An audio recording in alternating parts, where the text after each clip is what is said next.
माँ दुर्गा की नौ शक्ति का दूसरा स्वरूप ब्रह्मचारिणी का है। ब्रह्मचारिणी का अर्थ तप का आचरण करने वाली देवी का यह रूप पूर्ण ज्योतिर्मय और अत्यंत भव्य है। इस देवी के दाएं हाथ में जप की माला और बाएं हाथ में कमंडल धारण किए हुए है। चलिए जानते हैं कि आखिर माँ ब्रह्मचारिणी का यह नाम क्यों पड़ा और माता ने किसकी तपस्या की थी जिससे उनका नाम ब्रह्मचारिणी पड़ा। पूर्व जन्म की बात करें तो पूर्व जन्म में इस देवी ने हिमालय के घर पुत्री रूप में जन्म लिया था। नारद जी के उपदेश के अनुसार उन्होंने भगवान शंकर को पति रूप में प्राप्त करने के लिए घोर तपस्या की थी। इस कठिन तपस्या के कारण इन्हें तपश्चारिणी अथवा ब्रह्मचारिणी नाम से माना गया। 1000 वर्ष तक इन्होंने केवल फल फूल खाकर बिताए और 100 वर्ष तक केवल जमीन पर रहकर शाक निर्वाह किया। कुछ दिनों तक कठिन उपवास रखे और खुले आकाश के नीचे वर्षा और धूप के घोर कष्ट सहे।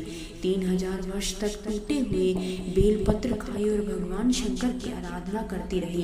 इसके बाद तो उन्होंने सूखे बेलपत्र खाने भी छोड़ दिए। कई हजार वर्षों तक निर्जल और निराहार रहकर तपस्या करती रही। पत्तों को खाना छोड़ देने के कारण ही इनका नाम अर्पणा पड़ गया। कठिन तपस्या के कारण देवी का शरीर एकदम क्षीण हो गया था। देवता, ऋषि, सिद्धिगण, मुनि सभी ने ब्रह्मचारिणी की तपस्या को अभूतपूर्व पुण्य बताया और उनकी सराहना की। कहा, हे देवी, आज तक किसी ने इस तरह की कठोर तपस्या नहीं की। यह आपसे ही संभव थी।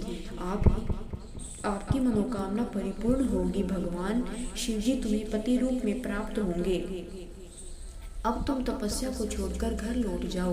तुम्हारे पिता तुम्हें बुलाने के लिए आ रहे हैं। ऐसा कहकर नारद जी अंतर ध्यान हो गए।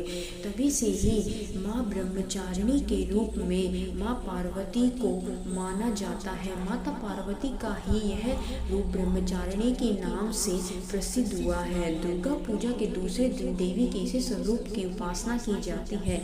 इस देवी की कथा का सार जीवन के कठिन संघर्षों में भी मन विचलित नहीं होने देता।